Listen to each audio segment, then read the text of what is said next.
Bismillahirrahmanirrahim. Assalamualaikum warahmatullahi wabarakatuh. Salam sejahtera, salam Malaysia Madani dan salam perpaduan. Yang berusaha, Tuan Pengerusi Majlis, barisan panel hakim yang arif lagi bijaksana, dif-dif kehormat, para guru seterusnya, hadirin yang saya hormati sekalian. Bersatu kita teguh, bercerai kita roboh. Peribahasa ini bukan sekadar ungkapan indah, malah menjadi peringatan bahawa perpaduan merupakan asas kekuatan sesebuah negara. Persoalannya, apakah yang menjadi tunjang kepada perpaduan rakyat Malaysia yang terdiri daripada pelbagai kaum, agama dan budaya? Jawapannya ialah rukun negara. 5 prinsip yang terkandung dalam rukun negara bukan sekadar lafaz yang diucapkan setiap kali perhimpunan sekolah, tetapi merupakan falsafah kebangsaan yang membentuk identiti rakyat Malaysia.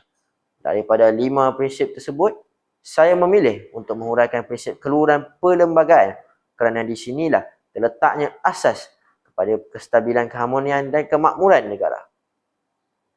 Hadirin yang dihormati, Perlembagaan Persekutuan ialah undang-undang tertinggi negara. Di dalamnya terkandung hak dan tanggungjawab setiap warga negara. Kedudukan institusi raja berperlembagaan, kebebasan beragama, pembahagian kuasa kerajaan serta jaminan keadilan kepada semua rakyat. Keluhuran perlembagaan bermaksud setiap rakyat wajib menghormati, memahami dan mematuhi perlembagaan tanpa mengira kedudukan atau latar belakang.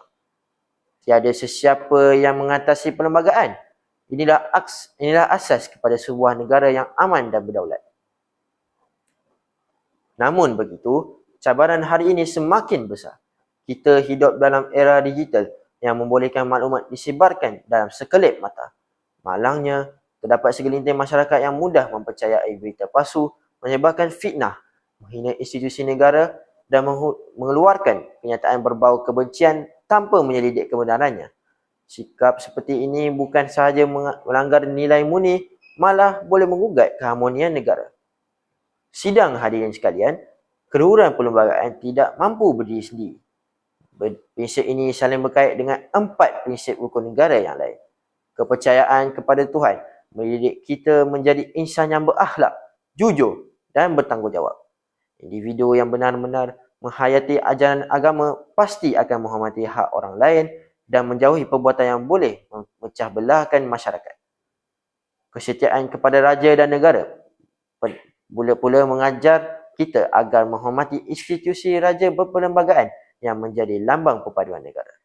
Kesetiaan bukan hanya diukur melalui kata-kata, malah melalui tindakan yang mempertahankan keamanan, memelihara keharmonian dan mengutamakan kepentingan negara.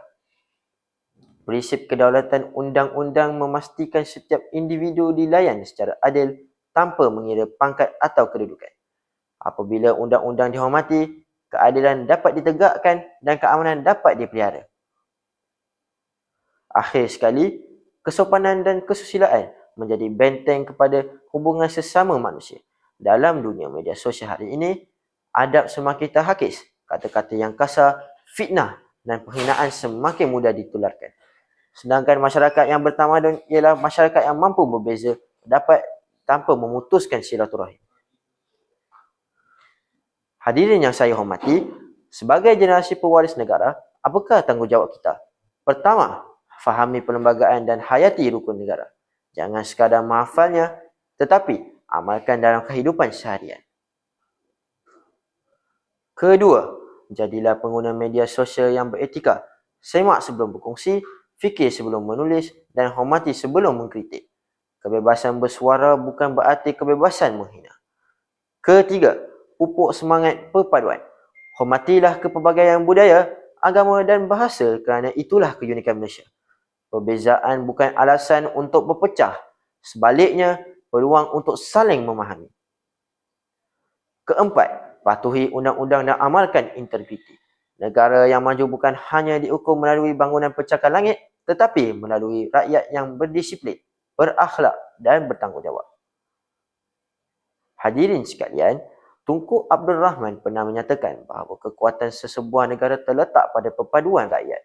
Perpaduan pula tidak akan dapat dipertahankan tanpa menghormati perlembagaan sebagai undang-undang tertinggi negara.